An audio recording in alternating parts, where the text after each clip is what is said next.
Ma fille hurla avec une fureur que je n'avais jamais vue dans ses yeux. Soit tu paies ta part. Soit tu te trouves un autre endroit où vivre. Ces mots m'ont frappé comme des pierres. Chacune plus lourde que la précédente. J'étais là. Debout dans la cuisine de ma propre maison. La maison que j'avais bâtie brique par brique avec mon défunt mari. Antoine. En train de me faire mettre à la porte par ma propre chair et mon propre sang. Ce que Juliette ne savait pas. Ce qu'elle n'aurait jamais pu imaginer alors qu'elle pointait son doigt vers moi comme si j'étais une étrangère. C'est que depuis 3 ans. C'était moi qui déposais religieusement 500 € sur son compte en banque chaque mois. Moi. La mère qui, selon elle, ne contribuait en rien. J'étais celle qui maintenait ce toit au-dessus de nos têtes. Maman. Tu n'es plus une enfant? Continua Juliette. Sa voix empreinte d'une froideur qu'elle avait apprise depuis que Marc était entré dans nos vies. Tu dois comprendre que nous travaillons tous ici. Nous contribuons tous. Si tu veux rester, tu paies ta part comme n'importe quel locataire. Une locataire. Dans ma propre maison. Le mot s'enfonça dans ma poitrine comme une épingle rouillée. Mais je n'ai pas pleuré. Pas là. Pas devant elle. Et certainement pas devant lui. Il était assis sur mon canapé. Dans le fauteuil préféré d'Antoine. Souriant avec cet air de satisfaction béate que j'avais appris à détester. Marc se dandinait sur le siège comme s'il était le propriétaire des lieux. Comme s'il avait passé des années à construire ce que j'avais élevé en des décennies. Claire? Ce n'est que justice. Dit-il. Sa voix mielleuse avec cette fausse raison qu'il utilisait quand il voulait paraître sensé. Juliette a raison. Nous contribuons tous ici. Nous contribuons tous. Lui. Qui vivait dans ma maison depuis 6 mois sans payer un centime. Sans même chercher de travail. Était plus que disposé à donner son avis sur la gestion de nos finances. Léa. Ma petite fille de 16 ans. Était assise sur les escaliers. Observant toute la scène avec ses grands yeux pensifs qu'elle avait hérités de son grand-père. Elle ne disait rien. Mais je pouvais voir ses poings se serrer contre ses genoux. Elle savait. Peut-être pas les détails. Mais elle savait que quelque chose clochait terriblement dans ce tableau. Tu as jusqu'à la fin du mois pour te décider. Ajouta Juliette en croisant les bras. Soit tu payes 800 € par mois pour ta chambre et tes repas. Soit tu trouves un autre endroit. On ne peut pas continuer à entretenir quelqu'un qui ne participe pas. Participer. Le mot résonnait à mes oreilles comme une cloche fêlée. Si seulement elle savait que chaque euro qu'elle avait dépensé dans cette maison ces 3 dernières années, chaque facture d'électricité, chaque course, chaque euro qu'elle croyait apparaître comme par magie sur son compte provenait de ma pension, de mes économies, de la vente des bijoux que j'avais hérités de ma mère. Je n'ai pas répondu. J'ai simplement hoché la tête. J'ai pris ma tasse de thé, qui avait refroidi sur la table de la cuisine, et j'ai lentement monté les escaliers jusqu'à ma chambre. Chaque marche grinçait sous mes pieds, comme si la maison elle-même protestait contre ce qui venait de se passer entre ses murs. Derrière moi, j'entendis le rire bas de Marc et les mots de Juliette. Il était temps qu'elle apprenne comment les choses fonctionnent dans le monde réel. J'ai fermé la porte de ma chambre et je me suis assise sur le lit que j'avais partagé avec Antoine pendant 30 ans. Les rideaux de dentelle blanche que j'avais cousus moi-même filtraient la lumière de fin d'après-midi, projetant des ombres dorées sur les photos de famille qui décoraient ma commode. Nous étions tous là, Juliette enfant. Sa remise de diplôme. Son mariage. La naissance de Léa. Une vie de souvenirs bâtie avec amour. Maintenant réduite à une transaction commerciale. J'ai ouvert le tiroir de ma table de nuit et j'ai sorti le petit carnet où je notais toutes mes dépenses. Page après page de registres méticuleux. Virement, Juliette, 500 €. Courses, 800 €. Électricité, 180 €. Gaz, 120 €. 3 ans de chiffres qui racontaient l'histoire que Juliette n'avait jamais pris la peine de lire. 3 ans à être la pourvoyeuse invisible dans une maison où j'étais maintenant traitée comme un fardeau. Cette nuit-là, alors que la maison devenait silencieuse et que je pouvais entendre le faible son des rires de Marc et Juliette en bas, j'ai pris une décision. Une décision qui allait tout changer. Pour toujours. Mais 3 mois plus tôt, nos vies étaient une autre histoire. C'était un dimanche de mars, et l'odeur du pot-au-feu que je faisais mijoter depuis le matin remplissait chaque recoin de la maison de Beau-Rivage. La table de la salle à manger était dressée avec la nappe brodée de ma belle-mère, les belles assiettes en faïence que je gardais pour les grandes occasions, et les serviettes en lin que je repassais religieusement chaque semaine. C'était notre rituel du dimanche. Un petit bout de normalité auquel je m'accrochais depuis le décès d'Antoine. Juliette était arrivée tôt avec Léa.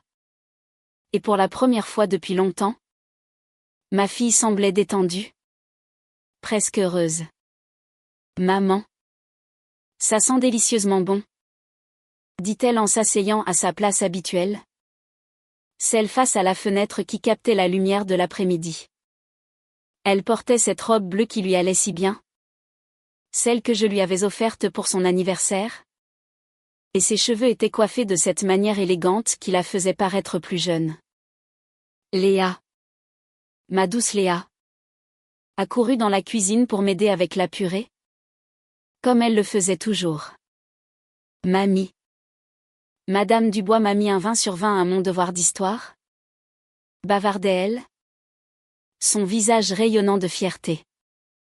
J'ai écrit sur la Révolution française. Comme tu me l'avais suggéré. C'est ma fille. Dis-je. Rayonnante. Ton grand-père serait si fier. Tout semblait parfait. Paisible. C'était un instantané de la vie que j'avais travaillé si dur à maintenir pour elle. Mais même alors, si j'avais regardé de plus près, j'aurais vu les fissures commencer à se former. Pendant le dîner, Juliette soupira. Je ne sais pas comment je vais payer le contrôle technique de la voiture ce mois-ci. Le garagiste a dit que les freins doivent être entièrement remplacés. C'est au moins 600 € que je n'ai pas. Elle poussa un morceau de carotte dans son assiette. L'inquiétude gravée sur son visage. J'ai tendu la main sur la table et lui ai tapoté la sienne. Oh. Ma chérie. Ne t'en fais pas. Quelque chose va se présenter. C'est toujours le cas. Je lui ai offert un sourire rassurant. Le même que je lui donnais depuis 3 ans. Elle n'avait pas besoin de savoir que le « quelque chose » qui se présentait toujours. C'était moi. Virant de l'argent de mon compte d'épargne au sien au cœur de la nuit. Antoine m'avait laissé un pécule confortable. Et il aurait voulu que je l'utilise pour m'assurer que ses filles étaient prises en charge. C'était mon secret. Ma façon silencieuse de les aimer sans blesser la fierté fragile de Juliette. Elle avait tant traversé avec le divorce. La dernière chose dont elle avait besoin était de se sentir comme un cas de charité dans la maison de sa propre mère.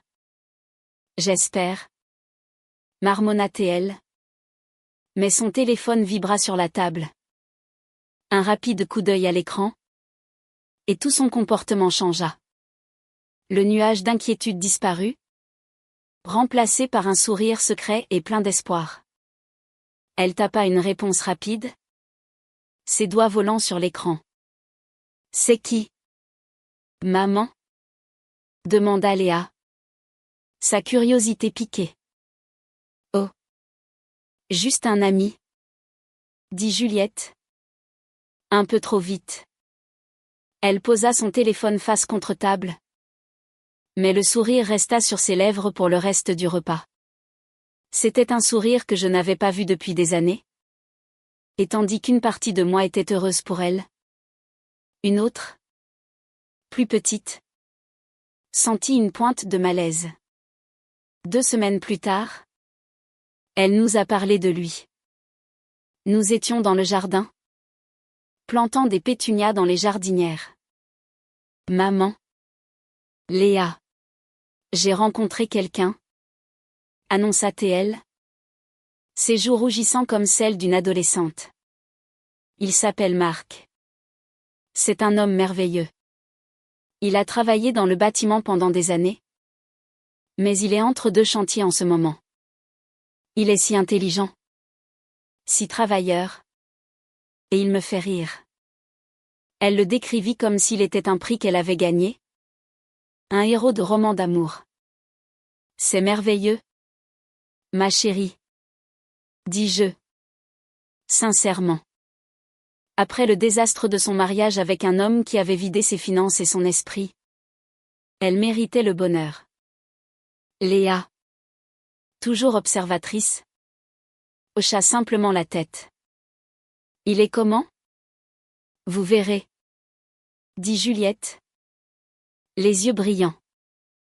Il vient dîner vendredi. Je sais que vous l'adorerez toutes les deux. La première fois que Marc est venu à la maison, il était l'image même du charme. C'était un homme grand, solidement bâti, avec les mains rudes de quelqu'un qui avait travaillé toute sa vie. Il avait un sourire facile et savait exactement quoi dire. Il m'a apporté des fleurs, un bouquet de roses jaunes, mes préférés. Claire, c'est un honneur de rencontrer la femme qui a élevé une fille aussi extraordinaire, dit-il de sa voix de baryton chaleureuse. Pendant le dîner, il était captivant. Il a loué mon pot-au-feu comme si c'était un repas gastronomique, a posé des questions sur l'histoire de la maison et a écouté attentivement mes histoires sur Antoine. Il a même joué une partie de jeu de dames avec Léa après le dîner et l'a fait rire avec ses blagues stupides. Juliette le regardait avec une adoration non dissimulée. Son visage rayonnant. Il semblait parfait. Presque trop parfait. Mais j'ai remarqué des choses. De petits détails qui semblaient légèrement déplacés. Pendant que je parlais d'Antoine, les yeux de Marc n'étaient pas sur moi. Il parcourait le salon, examinant les meubles anciens, les photographies encadrées d'argent, le solide manteau de cheminée en chêne. C'était une évaluation subtile, presque imperceptible. C'est une belle maison, Claire, dit-il plus tard, en aidant à débarrasser la table. De solides fondations. Une vieille maison comme celle-ci, dans un quartier comme Beau-Rivage. Ça doit valoir une petite fortune de nos jours. C'est notre foyer? Répondis-je simplement. Un léger frisson me parcourant l'échine. Elle n'est pas à vendre. Bien sûr. Bien sûr. Dit-il. Avec ce même sourire facile. C'est un héritage familial. C'est inestimable. Mais ses yeux contenaient une lueur d'autre chose. Quelque chose de calculateur. Léa l'a remarqué aussi. Plus tard cette nuit-là, alors que je l'abordais une habitude qu'elle, à 16 ans, m'autorisait encore gracieusement, elle devint silencieuse. Qu'est-ce qui ne va pas? Ma puce? Demandai-je. Elle hésita. Je ne sais pas. Mamie. Il a l'air gentil. Mais, tu as vu la façon dont il regardait tout? Pas comme un invité. Plutôt comme un expert immobilier. Ces mots faisaient écho à mes propres pensées inexprimées. J'ai mis cela sur le compte de notre surprotection. Deux femmes méfiantes à l'idée de laisser un nouvel homme entrer dans notre monde soigneusement construit. Je voulais croire au bonheur que je voyais dans les yeux de ma fille. Je voulais croire que Marc était l'homme merveilleux qu'elle pensait qu'il était. J'avais tort. Marc n'est pas seulement devenu un visiteur régulier. Il est devenu un élément permanent. En un mois. Sa camionnette était garée en permanence dans notre allée. Une de ses brosses à dents était apparue dans le gobelet de la salle de bain. Et ses bottes de travail étaient une installation permanente près de la porte arrière. Il a emménagé sans jamais le demander officiellement. se glissant dans nos vies aussi doucement et silencieusement qu'un serpent dans l'herbe. Au début, Juliette était plus heureuse que je ne l'avais vue depuis une décennie. Elle fredonnait en faisant la vaisselle. La ride d'inquiétude perpétuelle sur son front semblait s'adoucir. Et elle a cessé de se plaindre des factures. Mais à mesure que la présence de Marc grandissait, la personnalité de Juliette commença à rétrécir, remplacée par un écho de la sienne. Elle se mit à utiliser ces expressions. Il faut être pragmatique. Maman, disait-elle. Une phrase que Marc utilisait souvent. Ou tout est question de valoriser ses actifs. Une phrase que j'étais certaine que Juliette n'avait jamais prononcée de sa vie. La fille chaleureuse. Parfois anxieuse, mais toujours compatissante que je connaissais était recouverte d'un vernis plus dur et plus cynique. L'influence de Marc fut subtile au début, comme un poison à action lente. Il faisait des commentaires qui semblaient flatteurs en surface mais qui étaient truffés d'une pique cachée. « Claire, tu as la belle vie », disait-il à table, me souriant par-dessus une assiette que j'avais cuisinée. Retraité. Pas d'hypothèque. Pas un souci au monde. Juliette et moi. On doit trimer tous les jours juste pour garder la tête hors de l'eau. Il le disait en riant. Comme si c'était une blague. Mais il jetait toujours un coup d'œil à Juliette, plantant une graine de ressentiment. Ma fille, déjà stressée et peu sûre de ses finances, était un terrain fertile pour de telles graines. Les dîners du dimanche qui avaient été mon sanctuaire devinrent tendus. Marc orientait la conversation vers l'argent. Il parlait de la hausse de la taxe foncière à Beau-Rivage, du coût de l'entretien de la maison, du fardeau d'une grande et vieille maison. Une maison aussi grande pour seulement vous trois. C'est beaucoup d'espace perdu. Tu sais, beaucoup d'argent immobilisé qui pourrait travailler pour vous. Songeait-il, en regardant autour de la salle à manger. J'ai essayé de repousser doucement. Cette maison n'est pas un actif, Marc. C'est un foyer. Elle est pleine de souvenirs. Il se contentait de sourire de ce sourire condescendant. Les souvenirs ne paient pas les factures. Claire. Et Juliette, ma Juliette, hochait la tête en signe d'accord, les yeux fixés sur lui comme s'il prononçait un sermon. Léa voyait tout. Ma petite fille a commencé à se replier sur elle-même, ses écouteurs devenant un accessoire permanent. Elle évitait Marc, offrant des réponses d'un seul mot à ses questions et trouvant des excuses pour manger dans sa chambre. Un après-midi, je l'ai trouvée dans la cuisine, regardant par la fenêtre avec une expression troublée. Il a dit à maman qu'elle devrait te parler de contribuer davantage, dit Léa sans préambule, sa voix basse et en colère. Il a dit que tout le monde dans la maison devrait participer à l'effort. Mon cœur se serra. Et qu'a dit ta mère? Elle n'a rien dit. Elle a juste écouté. C'est tout ce qu'elle fait maintenant? Mamie. Elle ne fait que l'écouter. La première vraie confrontation est venue pour une chose insignifiante, la note des courses. J'avais toujours fait les courses, les payant avec mon propre compte sans y penser à deux fois.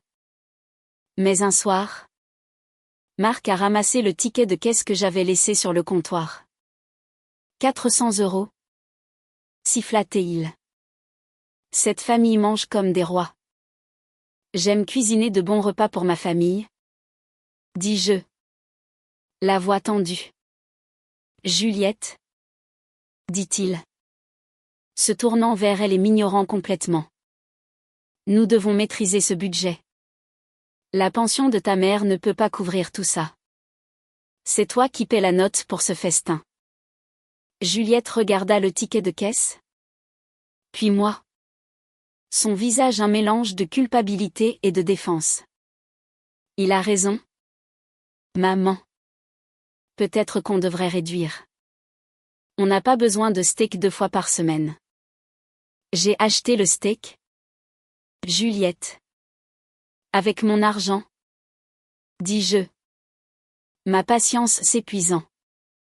Il ne s'agit pas de savoir à qui est l'argent.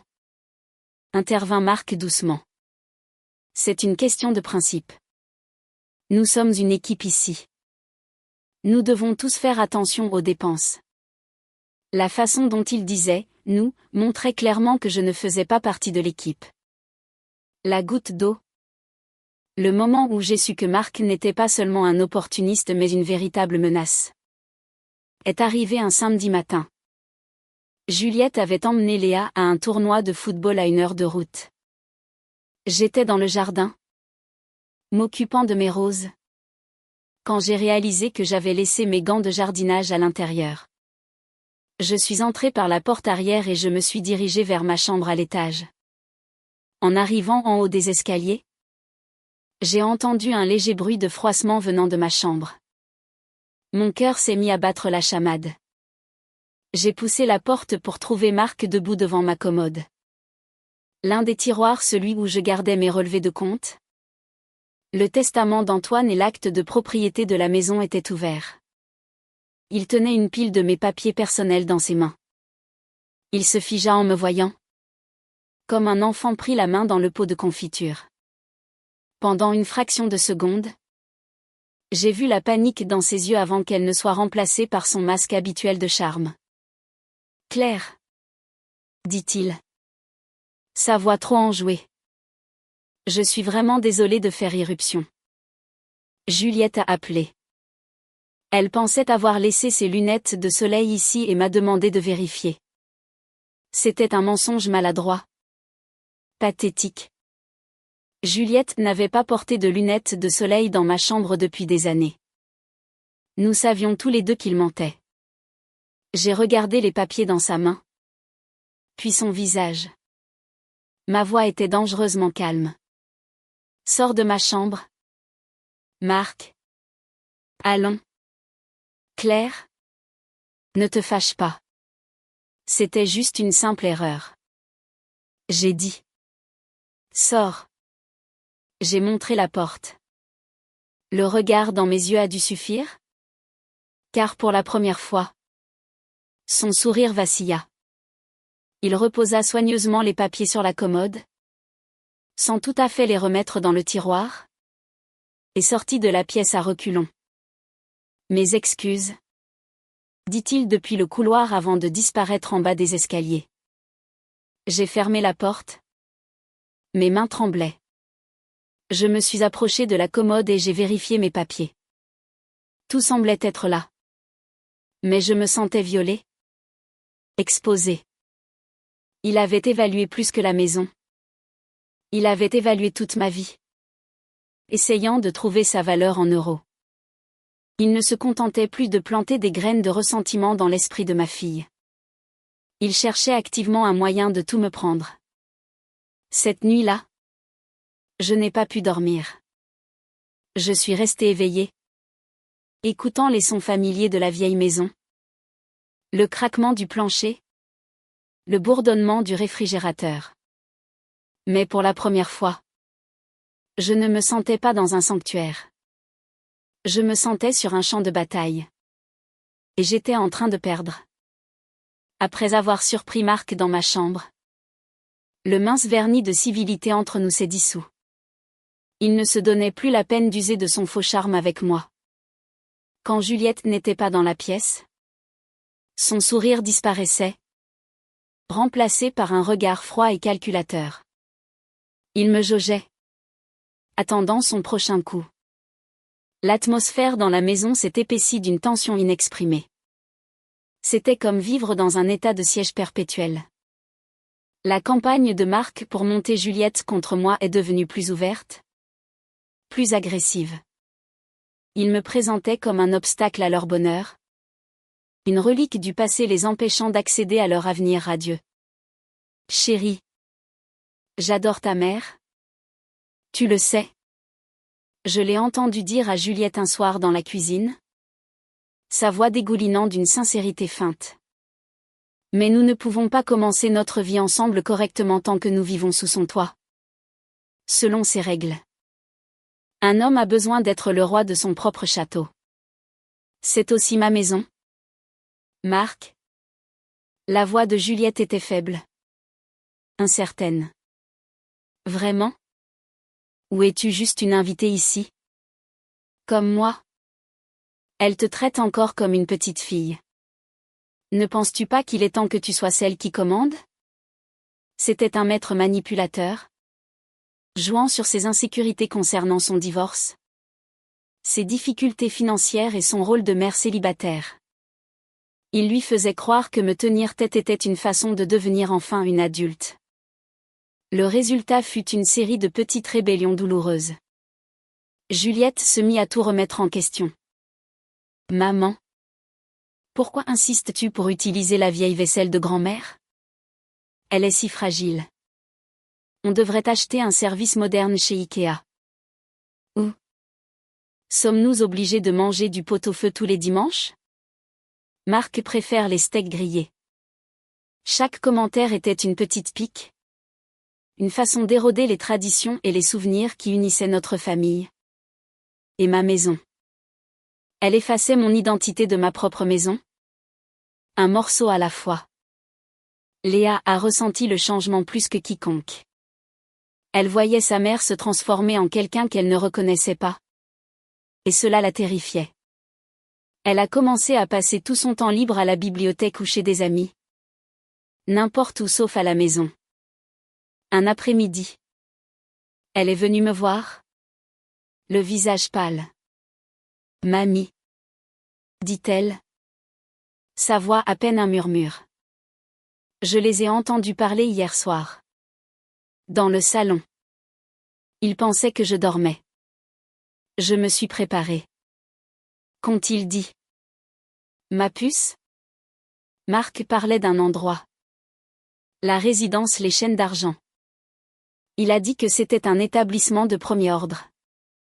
Il a dit à maman que tu serais plus heureuse là-bas. Avec des gens de ton âge. Que ce n'était pas juste que tu sois accablée par l'entretien de cette grande maison. Elle me regarda. Les yeux écarquillés de peur. Et maman. Elle a juste écouté. Elle lui a demandé combien ça coûterait. Les mots m'ont frappé avec la force d'un coup physique. Une maison de retraite. Ma propre fille discutait de m'envoyer dans une maison de retraite. J'ai senti le sol se dérober sous mes pieds. Pendant 30 ans, cette maison avait été mon monde. J'avais élevé mon enfant entre ses murs, la réconfortant après chaque genou écorché et chaque cœur brisé. J'avais soigné Antoine ici jusqu'à son dernier souffle. La pensée d'être envoyé au loin, d'avoir ma vie emballée dans une seule pièce dans un endroit rempli d'étrangers, était un sort pire que la mort. Ce soir-là, ils m'ont tendu une embuscade. J'étais assise dans le salon, essayant de lire un livre, mais les mots dansaient devant mes yeux. Juliette et Marc sont entrés ensemble et se sont assis sur le canapé en face de mon fauteuil. Leur front uni ressemblait à une déclaration de guerre formelle. Maman. Commença Juliette. Sa voix soigneusement répétée. Marc et moi avons réfléchi à l'avenir. À ce qui est le mieux pour tout le monde. Surtout pour toi. Claire? Ajouta Marc, posant une main possessive sur le genou de Juliette. J'ai fermé mon livre et l'ai posé sur mes genoux. Et qu'avez-vous décidé qui est le mieux pour moi? Juliette prit une profonde inspiration. Nous pensons qu'il est temps d'envisager de vendre la maison. Elle continua rapidement avant que je ne puisse réagir. C'est trop pour toi à gérer? Et honnêtement, c'est trop pour nous aussi.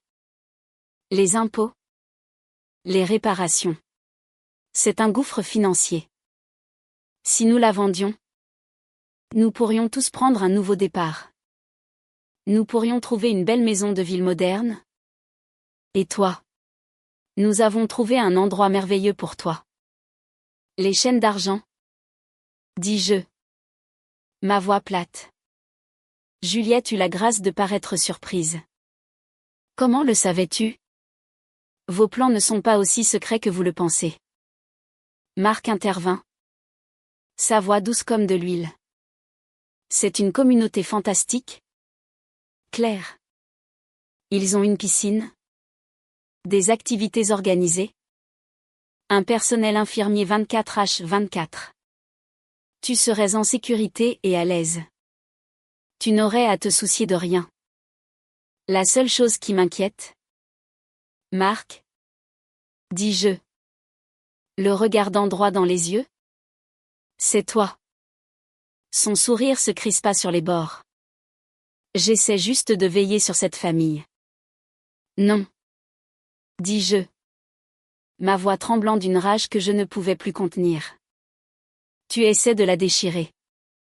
C'est ma maison. C'était la maison de mon mari. Elle n'est pas à vendre. Ni maintenant. Ni jamais. Me comprends-tu? Le silence dans la pièce était électrique. Juliette avait l'air horrifiée. Non pas par le plan, mais par ma réaction.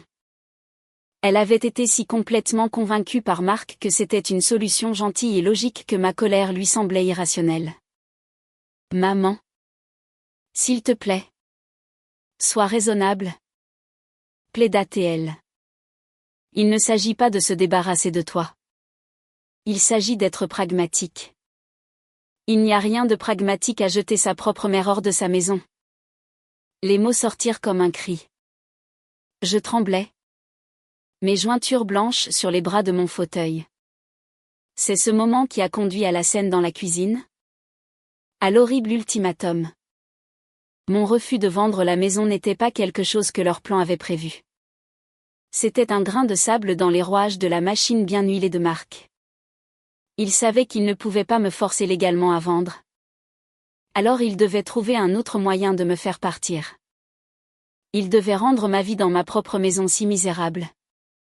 Si intenable. Que je partirais de mon propre gré. Et ainsi. Quelques jours plus tard. Vint la demande de loyer. C'était un coût calculé. Cruel. Conçu pour me dépouiller de ma dignité et de mon statut dans ma propre famille. Il ne demandait pas seulement de l'argent. Il me reclassifiait. Je n'étais plus la matriarche. La propriétaire. La pourvoyeuse. J'étais une locataire. Un fardeau. Un obstacle. Après que Juliette eut délivré son ultimatum et que je me fus retirée dans ma chambre. Je n'ai pas pleuré. La douleur était trop profonde pour les larmes. Elle s'était cristallisée en une résolution dure et froide. Ils avaient pris mon amour pour de la faiblesse. Ils avaient pris mon silence pour de la soumission. Ils pensaient avoir déjà gagné. Mais la bataille pour ma maison, pour ma famille, ne faisait que commencer. Je me suis assise à mon petit bureau. J'ai ouvert mon carnet et j'ai commencé à élaborer un plan. Un plan silencieux. Antoine disait toujours qu'il ne fallait jamais laisser son adversaire connaître sa stratégie. Et mes adversaires, dormant profondément sous le toit que je leur fournissais, n'avaient aucune idée de ce qui les attendait. Les jours qui ont suivi l'ultimatum ont été les plus longs de ma vie. La maison, autrefois source de réconfort, me semblait maintenant une prison. Marc et Juliette me traitaient avec une indifférence glaçante, parlant autour de moi comme si j'étais un fantôme. Ils attendaient que je craque, que je leur donne l'argent ou que je fasse mes valises. Chaque repas était un exercice de guerre silencieuse. Je m'asseyais en bout de table, ma place légitime, et ils m'ignoraient ostensiblement, n'adressant leur conversation et leur sourire qu'à l'un l'autre. Marc, en particulier, semblait savourer sa victoire. Il avait pris l'habitude de s'asseoir dans le fauteuil d'Antoine chaque soir, les pieds sur le repose-pied, regardant la télévision comme s'il était le maître des lieux. Il passait des appels téléphoniques bruyants et explicites à des agents immobiliers. Ouais. C'est un grand terrain d'angle dans un super quartier? Disait-il. Assez fort pour que je l'entende de la cuisine. La propriétaire est une femme âgée, motivée pour vendre. On cherche à bouger vite. Il créait un récit. Une fiction qu'il essayait d'imposer par la force. Juliette, de son côté, semblait en difficulté. Je la surprenais à me regarder avec une lueur de la fille que j'avais connue. Ses yeux remplis d'une tristesse confuse. Mais alors Marc lui touchait le bras ou lui murmurait quelque chose à l'oreille. Et le masque de froide résolution se remettait en place. Elle était piégée. Prise entre une vie d'amour pour sa mère et les promesses d'un avenir murmuré par un manipulateur. Ma seule alliée était Léa. Le cœur de ma petite fille se brisait. Et je pouvais voir les ravages que cela lui causait. Elle devint silencieuse et renfermée à la maison. Mais avec moi, dans l'intimité de ma chambre, sa colère et sa peur se déversaient. Je le déteste. Mamie, murmura-t-elle férocement un soir, les poings serrés. Je déteste ce qu'il fait à maman. Elle n'est plus elle-même. C'est comme s'il l'avait volée. Je sais. Ma puce, dis-je en lui caressant les cheveux. Mais nous devons être intelligentes. Nous ne pouvons pas le combattre avec la colère. Nous devons le combattre avec la vérité. Et ainsi, mon plan silencieux a pris forme. Le lendemain de l'ultimatum, j'ai enfilé mon plus beau tailleur bleu marine. Celui que je portais toujours pour les affaires importantes. J'ai marché les 4 pâtés de maison jusqu'à la banque locale. Le dos droit. La tête haute. Madame Chevalier, la directrice d'agence qui m'avait aidé à ouvrir le premier compte d'épargne de Léa, m'a accueilli chaleureusement. Claire, ravie de vous voir. Que puis-je faire pour vous aujourd'hui? Ma voix était calme et assurée lorsque j'ai fait mes demandes. D'abord, je lui ai demandé d'annuler immédiatement le virement automatique mensuel de 500 € sur le compte de Juliette. Vous êtes sûre, Claire? Demanda-t-elle.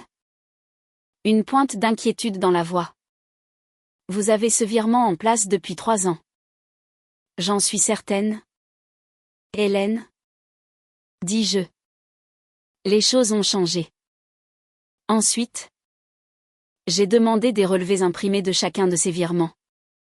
Du tout premier il y a 3 ans au dernier.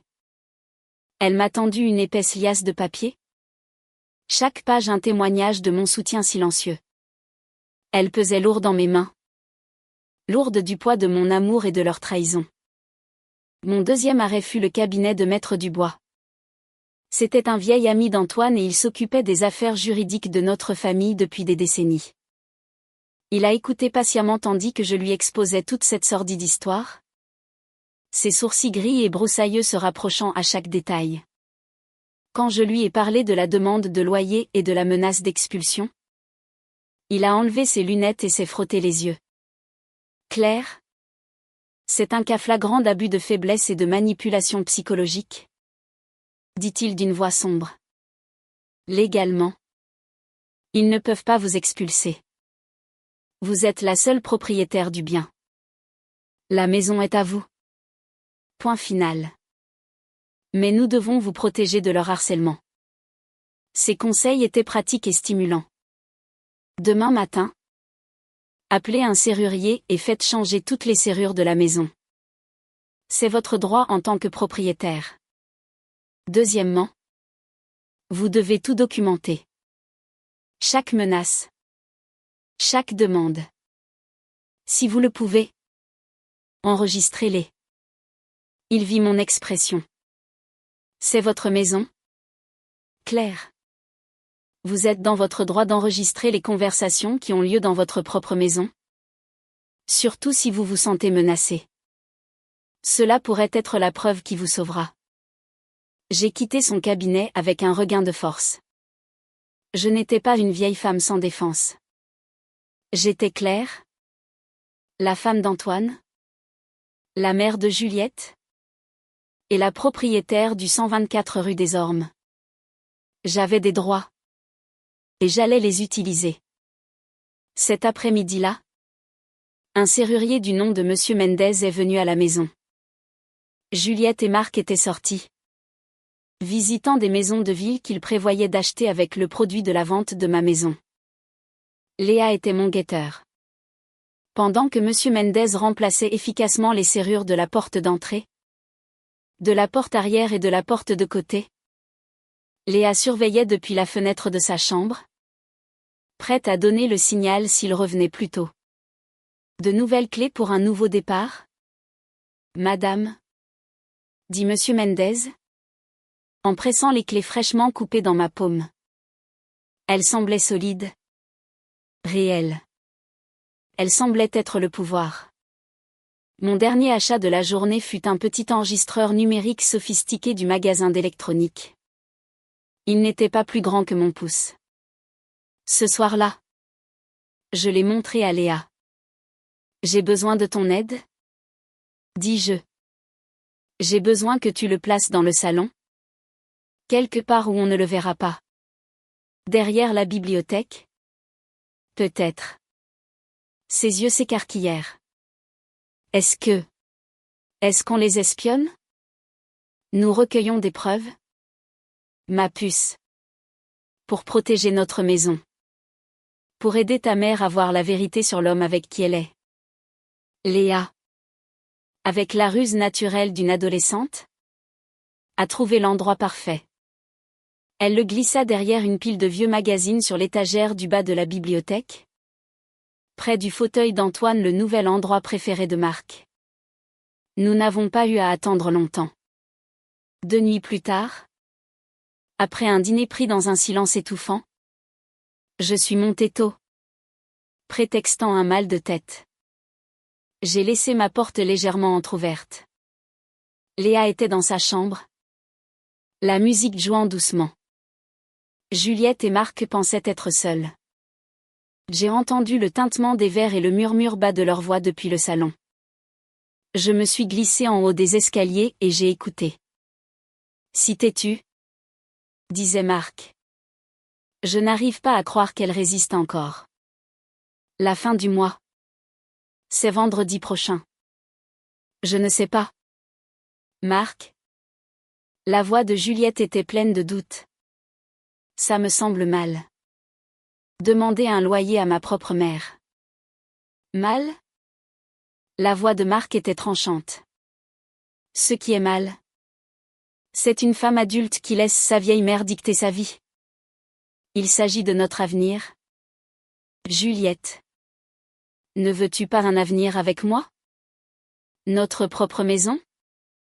Peut-être même un bébé ? Il y eut une pause. Il avait fait miroiter la seule chose que Juliette désirait plus que tout. La famille qu'elle sentait avoir perdue. Bien sûr que si, murmura-t-elle. Alors tu dois être forte ? Roucoula-t-il. Elle cédera. D'ici vendredi prochain. Soit elle paiera, soit elle sera dehors. Dans les 2 cas, on gagne. Et si elle part, ce sera encore plus facile. Une fois qu'elle ne sera plus dans la maison, on pourra la faire déclarer inapte. Mon cousin connaît un médecin qui peut t'aider avec ça. On obtiendra la tutelle, et la maison sera à nous pour la vendre. Propre et simple. Je sentis une terreur glaciale s'insinuer dans mes os. Il ne s'agissait plus seulement de cupidité. C'était une cruauté profonde et calculée que je n'aurais pas pu imaginer. Déclaré inapte. Les mots résonnaient dans ma tête. Il n'essayait pas seulement de prendre ma maison. Il essayait de prendre mon identité même. Je suis retournée dans ma chambre à pas de loup. Le cœur battant non pas de peur, mais d'une fureur blanche. J'avais les preuves. J'avais les clés. J'avais la vérité. Tout ce que j'avais à faire, c'était d'attendre le bon moment pour les utiliser. Et ce moment approchait à grands pas. La fin du mois n'était plus qu'à une semaine. La dernière semaine du mois fut un cauchemar au ralenti. Marc était insupportable. Se pavanant dans la maison avec l'assurance d'un homme qui se croyait déjà vainqueur. Il se mit à ramener des nuanciers de peinture et des catalogues de nouveaux meubles. Juliette. Que penses-tu de cette couleur pour le salon? Acier urbain. Ça a un côté moderne et sympa. Tu ne trouves pas? Demandait-il, étalant délibérément les échantillons sur la table de la salle à manger où j'essayais de prendre mon petit déjeuner. Il ne prévoyait plus seulement de vendre la maison. Il prévoyait de m'en effacer. De repeindre les jaunes chauds et les bleus doux qu'Antoine et moi avions choisis ensemble. Il intensifia sa guerre psychologique, me traitant non plus seulement comme un fantôme, mais comme un fantôme sénile. Il déplaçait mes clés du crochet près de la porte puis observait avec un sourire narquois pendant que je les cherchais. « Tu perds encore tes affaires? Claire ?» demandait-il, sa voix dégoulinant d'une fausse sollicitude. « Ça arrive à ton âge. » Il construisait son dossier, préparant le terrain pour la fiction qu'il avait décrite sur l'enregistrement, que j'étais inapte, incapable de gérer mes propres affaires. Juliette était au bout du rouleau. Plus l'échéance approchait, plus elle devenait pâle et renfermée. Elle évitait complètement mon regard, ne communiquant que par des phrases courtes et nécessaires. Je pouvais voir la guerre qui faisait rage en elle. La culpabilité la rongeait, mais l'influence de Marc était un poison plus puissant. Il la maintenait isolée, lui rappelant constamment leur rêve. Un avenir bâti sur les cendres de ma vie. Un après-midi. Je l'ai trouvée dans la cuisine, fixant une photographie sur le réfrigérateur, une photo d'elle, de Léa et de moi au parc Astérix quelques étés auparavant. Nous rions toutes, trempées par une attraction aquatique. Un instant, son visage s'est adouci, et j'ai vu une lueur de la fille que j'aimais. C'était une belle journée, dis-je doucement depuis l'embrasure de la porte. Elle sursauta, surprise. Le masque se remit en place. Il faut nettoyer ce frigo, dit-elle, la voix dure, en arrachant la photo et en la jetant dans un tiroir voisin. Il y a trop de désordre. Le rejet fut aussi vif qu'une gifle. Pendant ce temps, je gardais mon sang-froid. J'avais l'enregistrement, les relevés de compte et les nouvelles clés cachées en sécurité dans ma chambre. J'ai rencontré Maître Dubois une dernière fois. Il m'a aidé à rédiger une mise en demeure formelle pour Marc et une lettre décrivant son harcèlement. « Ce sont vos armes, Claire ?» dit-il en glissant les documents dans une enveloppe Kraft. « Ne les utilisez que lorsque vous y serez obligé. Mais quand vous le ferez, n'hésitez pas. » Je passais mes journées dans un étrange état de calme. Je m'asseyais dans le jardin, sentant le soleil sur mon visage, taillant mes roses. C'était le calme d'un général à la veille d'une bataille décisive. Je connaissais ma stratégie. J'avais mes renseignements. Il ne restait plus qu'à attendre que l'ennemi fasse son dernier coup fatal. Léa était ma bouée de sauvetage. Elle comprenait que quelque chose se passait, qu'un plan était en marche. Elle m'apportait une tasse de thé dans ma chambre chaque soir. Sa présence une déclaration silencieuse de solidarité. « Est-ce que ça va aller, mamie ?» demandait-elle, ses grands yeux inquiets cherchant les miens. « Oui, mon amour, » lui disais-je, avec plus de confiance que je n'en ressentais parfois. Tout va bien se passer. Le jour de l'échéance arriva. C'était le dernier vendredi du mois. L'air dans la maison était épais d'une anticipation lourde et suffocante. Je me suis réveillée tôt et je me suis habillée avec soin dans mon tailleur bleu marine. J'avais l'impression de revêtir une armure. Je suis descendue pour les trouver qui m'attendaient dans le salon. C'était une autre embuscade planifiée. Marc se tenait près de la cheminée, les bras croisés. Juliette était perchée nerveusement sur le bord du canapé, se tordant les mains. Sur la table basse entre eux se trouvait une seule enveloppe impeccable. « Maman » commença Juliette, la voix légèrement tremblante. « C'est la fin du mois. » Marc prit le relais, sa voix douce et autoritaire. « Alors, Claire, as-tu pris une décision ? 800 €. Où tes valises sont-elles faites ? » J'ai regardé son visage suffisant, puis celui, torturé, de ma fille. J'ai laissé le silence s'étirer, regardant la confiance s'effacer de l'expression de Juliette, remplacée par une terreur naissante. « Je ne vous paierai pas de loyer pour vivre dans ma propre maison ? Dis-je. Ma voix égale et claire. Et je ne ferai pas mes valises. » Marc gloussa. Un son bas et méprisant. « Je pense que tu n'as pas le choix. Tu es une locataire ici maintenant ? Et tu n'as pas payé. Nous avons tout à fait le droit de t'expulser. » Il désigna l'enveloppe sur la table. « D'ailleurs, j'ai déjà fait rédiger un préavis d'expulsion. » « C'est très prévoyant de ta part, Marc, dis-je. Mais ton préavis ne vaut rien. Car, vois-tu, c'est toi qui es sur le point d'être expulsé. » Son sourire vacilla. « De quoi parles-tu, vieille folle ? » ?»« Je parle de ça, dis-je. » J'ai sorti de mon sac à main l'épaisse liasse de relevés de compte. Je me suis approché de la table basse et je les ai laissés tomber juste sur son préavis d'expulsion inutile. Le bruit sourd du papier résonna dans la pièce silencieuse.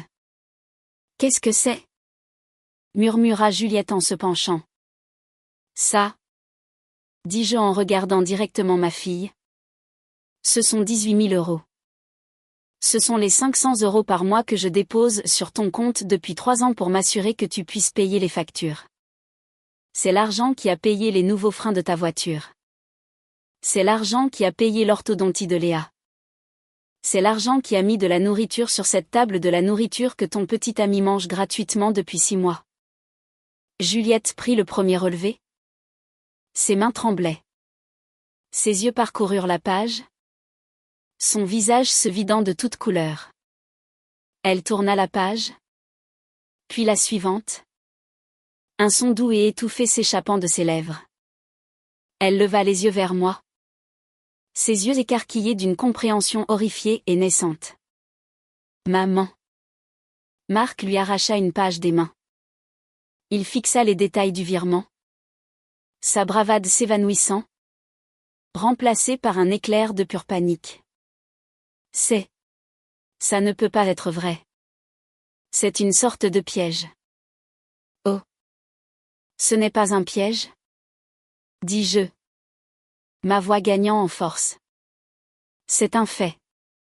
Et j'ai un autre fait pour toi. » J'ai replongé la main dans mon sac et j'ai sorti le petit enregistreur numérique. Je l'ai posé sur la table à côté des relevés de compte.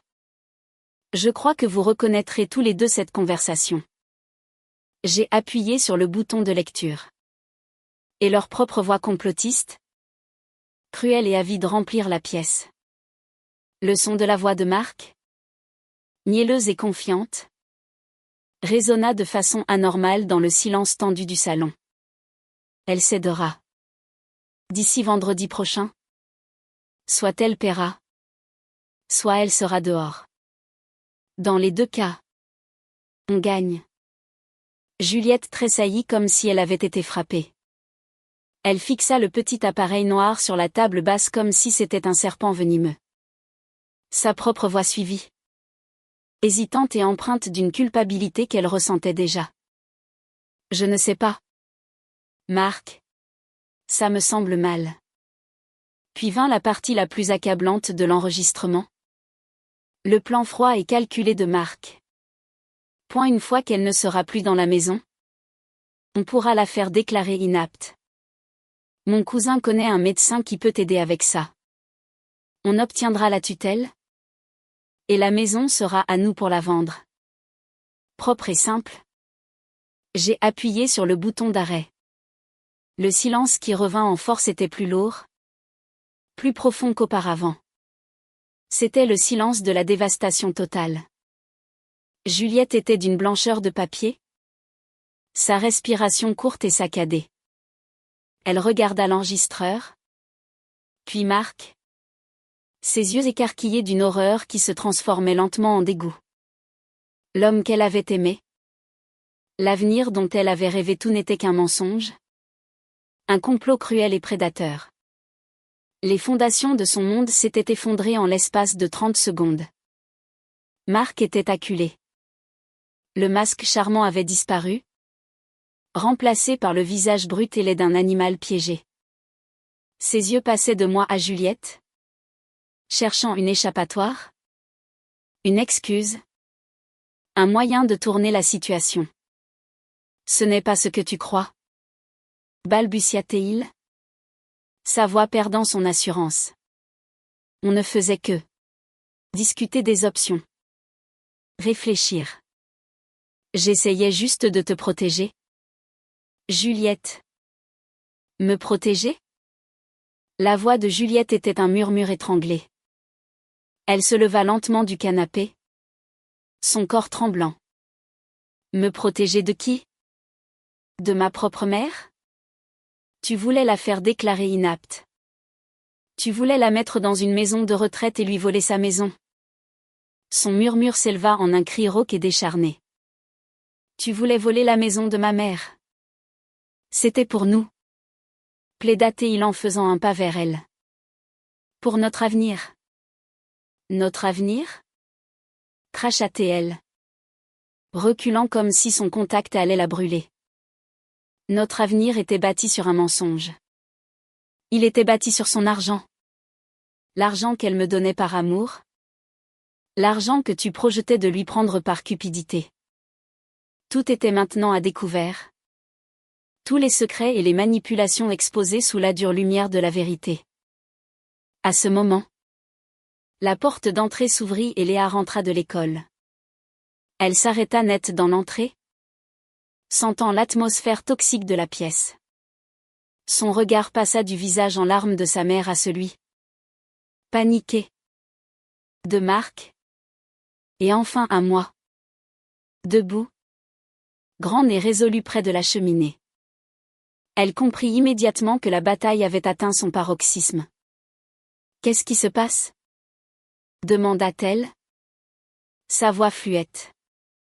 C'est fini. Léa. Dit Juliette. La voix brisée. Elle tourna le dos à Marc. Un geste final et définitif. Elle me regarda. Son visage un tableau de honte et de regret. Des larmes coulant sur ses joues. Maman. Oh. Maman. Qu'est-ce que j'ai fait? J'ai été si stupide. Si aveugle. Marc vit qu'il l'avait perdu. Son désespoir se mua en une colère vicieuse.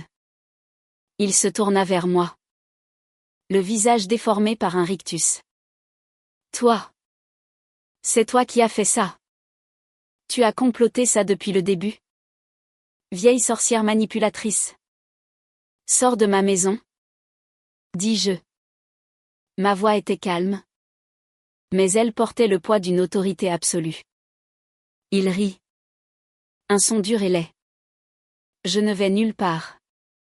Je vis ici. J'ai des droits. Tu n'as aucun droit ici. Dis-je. Ma voix aussi froide que la glace. Tu es un intrus. Et tu as exactement 2 minutes pour rassembler tes affaires personnelles et quitter cette propriété avant que j'appelle la police. Tu bluffes? Ricana-t-il. Mais une lueur de peur apparut dans ses yeux. Vraiment? J'ai plongé une dernière fois la main dans mon sac et j'ai sorti l'enveloppe de Maître Dubois. Je l'ai jetée sur la table basse. Ceci est une mise en demeure d'expulsion? Avec effet immédiat. Elle contient également une lettre de cessation et d'abstention détaillant ta campagne de harcèlement contre moi. Et le commissariat de police est à 5 minutes en voiture. Veux-tu que je chronomètre? Il fixa l'enveloppe. Puis mon visage. Il ne vit aucune faiblesse. Aucune hésitation. Il comprit enfin que le jeu était terminé. Il avait sous-estimé la vieille folle. Il avait perdu. Avec une dernière malédiction crachée dans ma direction, il se tourna et se précipita vers les escaliers. Très bien. Je n'ai pas besoin de cet endroit. Je n'ai besoin d'aucune de vous deux. Nous restâmes en silence, l'écoutant s'agiter à l'étage, jetant ses affaires dans un sac. Les bruits étaient violents et colériques. Le dernier caprice d'un tyran contrarié.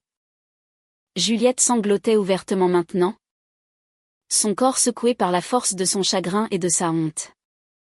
Léa alla vers elle, enlaçant sa mère dans un geste de réconfort sage au-delà de son âge.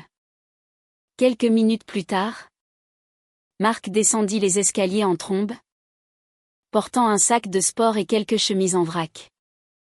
Il ne nous regarda pas. Il marcha jusqu'à la porte d'entrée, l'ouvrit violemment, puis s'arrêta sur le seuil. Il se retourna, les yeux remplis de venin. Il regarda Juliette. « Tu as fait une grosse erreur ?» dit-il. Puis il me regarda. « Ce n'est pas fini. » Et puis il est parti. Il a claqué la porte derrière lui si fort qu'un cadre sur le mur a tremblé. Le son a résonné dans toute la maison. Une ponctuation finale et violente à un chapitre cauchemardesque de nos vies. Le silence qu'il laissa derrière lui était profond. C'était le silence d'une fièvre qui tombe. D'une tempête qui passe. La maison sembla expirer. Se réinstaller en elle-même. Pour la première fois en 6 mois. Elle me semblait à nouveau être mon foyer. Juliette pleurait toujours. Effondrée sur le canapé. Léa la tenant dans ses bras. Je me suis approchée d'eux. Je ne savais pas quoi dire. Quoi faire. Les blessures étaient si fraîches. Si profondes. Je me suis assise de l'autre côté de ma fille. Elle tressaillit. Incapable de me regarder. Maman. Je ne sais pas comment tu pourras un jour me pardonner, murmura-t-elle à travers ses larmes. J'ai regardé ma fille. Cette femme que j'aimais plus que la vie elle-même. Qui s'était perdue et qui, je l'espérais, était retrouvée. La colère et la douleur étaient toujours là. Une douleur sourde dans ma poitrine. Mais sous tout cela, l'amour féroce et inconditionnel d'une mère demeurait. Nous parlerons de pardon plus tard? Dis-je. Ma voix plus douce maintenant. Pour l'instant. Respirons. Nous sommes à la maison. Et nous sommes en sécurité. J'ai tendu la main et j'ai pris la sienne. Elle était froide et tremblante. Mais elle ne s'est pas retirée. Dans ce petit contact, un pont fragile a été construit sur le gouffre de douleur qui nous avait séparés. Le processus de guérison avait commencé. Dans les jours qui ont suivi le départ de Marc, la maison était emplie d'un silence étrange et creux. L'absence de sa voix forte, de ses pas lourds et du poids oppressant de sa présence était un soulagement si profond qu'il en était presque désorientant. C'était comme le bourdonnement dans les oreilles qui cesse enfin après un bruit fort. Nous étions laissés dans l'immobilité. Toutes les trois à la dérive dans les décombres émotionnels. Juliette a pleuré pendant ce qui a semblé être des heures. Ce n'étaient pas les sanglots bruyants et colériques d'une crise, mais un pleur profond et lugubre qui venait du plus profond de son être. C'était le son de la honte, du regret, d'un cœur qui se brise pour sa propre folie. Léa est restée à ses côtés, une ancre silencieuse et stable dans la tempête de sa mère. Elle a fait du thé que personne n'a bu et a sorti un vieil album photo, tournant doucement les pages vers des images de temps plus heureux. Un rappel doux de la famille que nous avions été et que nous pouvions redevenir. Je leur ai laissé leur espace.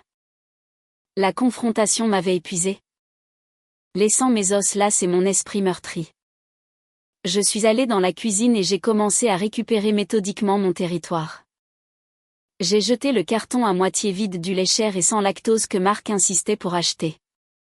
J'ai pris la chope de bière criarde et surdimensionnée qu'il gardait sur le comptoir et je l'ai jetée dans le bac de recyclage avec un bruit sourd satisfaisant. J'ai frotté l'endroit sur le sol où ses bottes de travail reposaient toujours, effaçant les dernières traces physiques de lui de ma maison.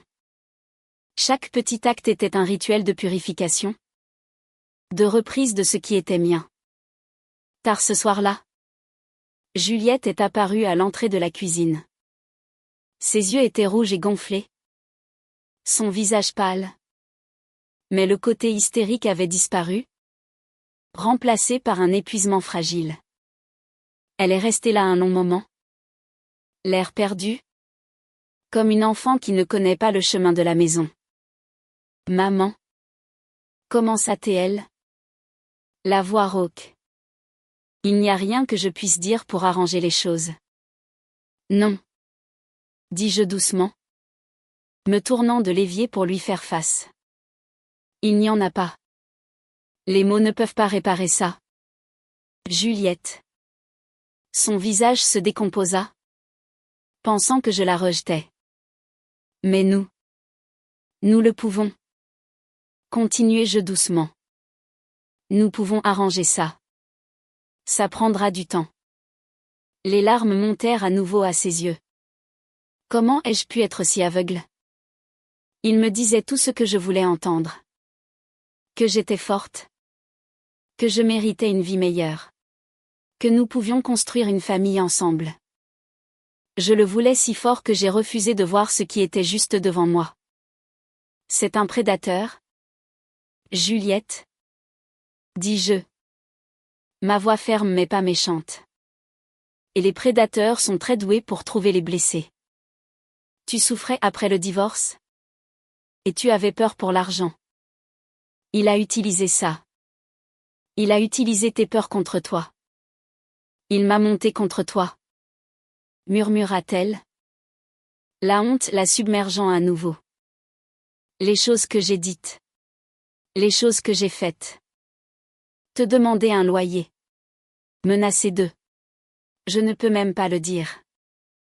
Comment peux-tu même me regarder? Je me suis approchée d'elle et, pour la première fois depuis ce jour horrible, j'ai pris ma fille dans mes bras.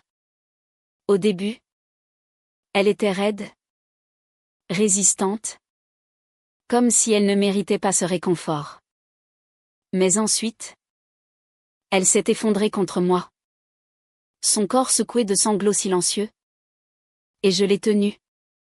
Tout comme je le faisais quand elle était une petite fille qui avait fait un cauchemar.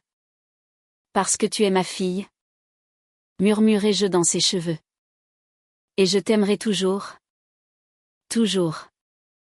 Même quand tu es perdu. Mon rôle est de t'aider à retrouver ton chemin. Nous sommes restés là.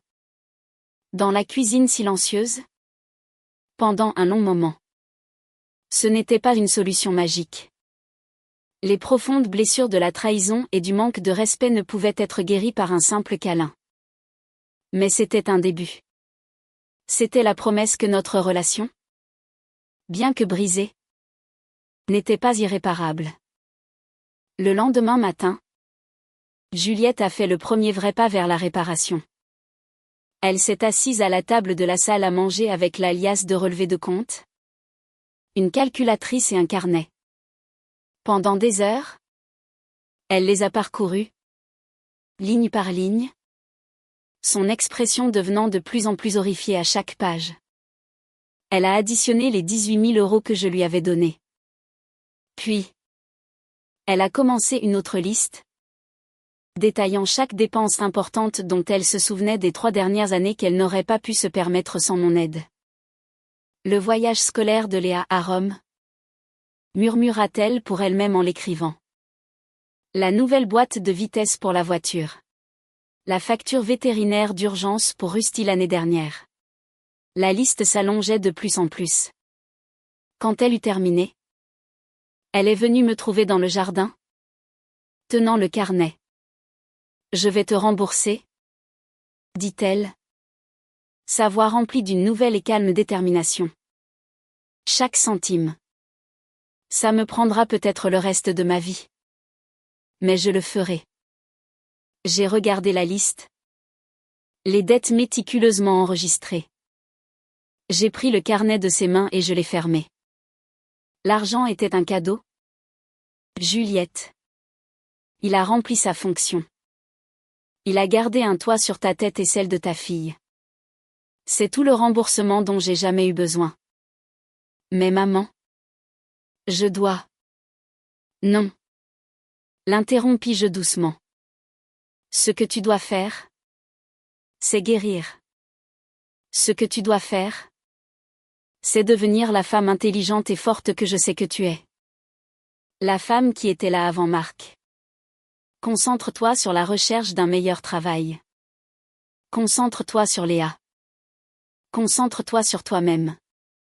Ce sera un paiement suffisant pour moi. Sa fierté luttait contre son soulagement. Finalement, elle hocha la tête, acceptant ma grâce. C'était un autre pas sur la longue route du retour. Une semaine plus tard, une lettre recommandée est arrivée pour Marc. Il avait, fidèle à sa parole, engagé un avocat. La lettre était pleine de menaces fanfaronnes, m'accusant d'expulsion illégale, de diffamation et de détresse émotionnelle.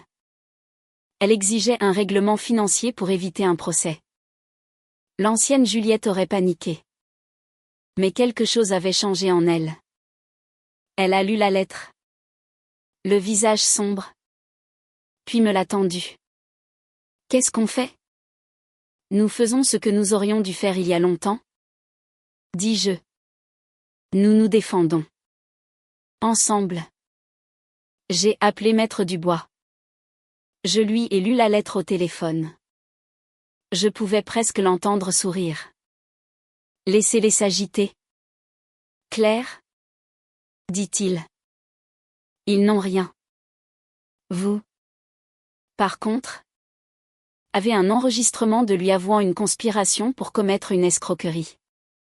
Envoyez-leur une copie. Je vous garantis que vous n'entendrez plus jamais parler d'eux.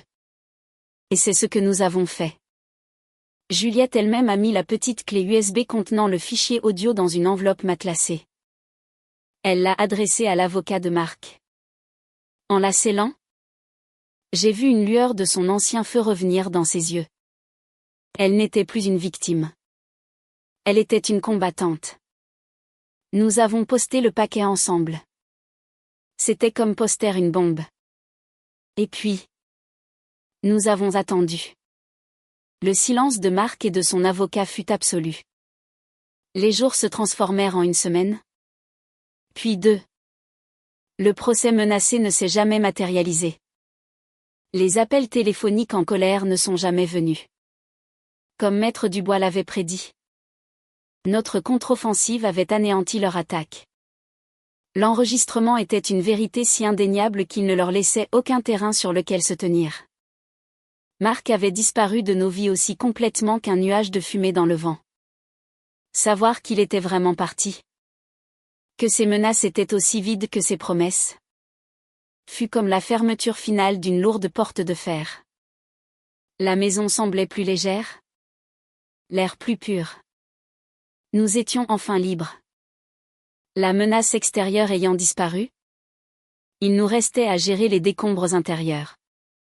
Notre famille avait été comme une maison frappée par une tornade. La structure tenait encore debout. Mais les fenêtres étaient brisées et l'intérieur était en chaos. La reconstruction fut un processus lent et délibéré. Fait d'une conversation calme. D'un repas partagé. D'une excuse timide à la fois. Juliette se lança dans la reconstruction de sa vie avec une énergie féroce que je n'avais pas vue depuis des années. C'était comme si échapper à l'influence suffocante de Marc avait réveillé sa propre force dormante. Elle se mit à chercher un nouvel emploi. Pas n'importe lequel. Mais une carrière. Elle a peaufiné son vieux CV. Suivi un cours en ligne pour mettre à jour ses compétences. Et s'est rendue à des entretiens avec une confiance retrouvée. Elle a cessé de parler de joindre les deux bouts et a commencé à parler de construire un avenir, un vrai. Selon ses propres termes. Elle et Léa se sont remises à parler. Vraiment parler. Un soir. Je les ai surprises dans la cuisine. Je suis tellement désolée. Léa. Disait Juliette. La voix épaisse d'émotion. Je l'ai laissé s'interposer entre nous. Je ne t'écoutais pas. Je n'étais pas là pour toi. Léa. Ma sage petite fille à l'âme de vieille. Répondit simplement, tu m'as manqué. Maman. Elles se sont étreintes. Une longue et larmoyante étreinte qui semblait réparer un millier de petites fractures dans leur relation. Ma propre relation avec Juliette était plus complexe. Le pardon n'est pas un interrupteur que l'on peut actionner. C'est un jardin qui a besoin d'être entretenu. Il y avait des jours où un souvenir de sa froideur, de ses paroles cruelles, refaisait surface. Et la douleur dans ma poitrine revenait. Il y avait des moments où je la regardais et voyais une étrangère qui avait été prête à me rejeter. Mais ensuite, elle faisait quelque chose, me préparer une tasse de thé exactement comme je l'aime. Ou rire à l'une de mes vieilles blagues idiotes et je revoyais ma fille. Celle que j'avais élevée. Celle que j'aimais plus que tout. Un samedi ensoleillé. Environ 2 mois après le départ de Marc. Juliette est venue me voir avec une proposition. Maman. Je veux repeindre le salon. Dit-elle. Il a besoin d'un nouveau départ. Nous en avons toutes besoin. J'ai regardé les murs jaunes pâles. La couleur qu'Antoine et moi avions choisie ensemble lors d'un après-midi heureux il y a 30 ans. Une partie de moi voulait s'y accrocher. Au souvenir. Mais je savais qu'elle avait raison. Nous ne pouvions pas vivre dans le passé. Ni dans les souvenirs heureux ni dans les douloureux. À quelle couleur penses-tu ? Demandai-je. Je pensais qu'on pourrait la choisir ensemble. Dit-elle. Les yeux pleins d'espoir. Et c'est ce que nous avons fait. Nous sommes allés au magasin de bricolage. Toutes les trois générations de femmes. Nous nous sommes disputés gentiment sur des nuances de bleu et de vert. Nous avons acheté des rouleaux, des pinceaux et des bâches en toile. Ce week-end-là, nous n'avons pas seulement peint une pièce. Nous l'avons reconquise. En recouvrant le vieux jaune d'une couleur vive et joyeuse appelée soleil matinal. C'était comme si nous recouvrions les dernières ombres que Marc avait laissées derrière lui. Nous avons travaillé ensemble. Riant. Nous mettant de la peinture dans les cheveux. Créant un nouveau souvenir heureux à superposer sur les anciens. 6 mois après que la porte se fut refermée sur Marc pour la dernière fois. Nos vies avaient trouvé un nouveau rythme. Juliette a obtenu un merveilleux nouveau poste de responsable administrative dans un petit cabinet d'architecte. Le salaire était meilleur. Les horaires réguliers. Et pour la première fois depuis son divorce, elle était financièrement indépendante. Elle a insisté pour contribuer aux dépenses du ménage. Non pas parce qu'elle était une locataire, mais parce que, comme elle le disait, nous sommes une famille. Nous sommes une équipe. Et c'est ce que font les équipes. Léa a obtenu son baccalauréat avec mention et une bourse complète pour l'Université de Lyon. Elle a déclaré son intention de se spécialiser en droit. Il faut bien que quelqu'un veille sur les grands-mères du monde, m'a-t-elle dit en me faisant un clin d'œil. Elle était mon héritage, ma fierté, ma féroce protectrice. Et moi, j'ai trouvé une paix que je pensais avoir perdue pour toujours. Je vivais toujours dans ma maison, mais elle ne me semblait plus être une forteresse à défendre. C'était simplement redevenu un foyer, rempli des sons confortables de la vie et des rires. La nappe brodée sortait tous les dimanches, et l'odeur du pot-au-feu remplissait à nouveau les pièces. Un parfum de tradition et de résilience. Un après-midi. J'étais dans le jardin, plantant de la menthe à l'endroit où Marc avait l'habitude de se tenir pour fumer ses cigarettes. Le parfum frais et propre remplissait l'air. Juliette est sortie et s'est assise sur les marches du perron, me regardant.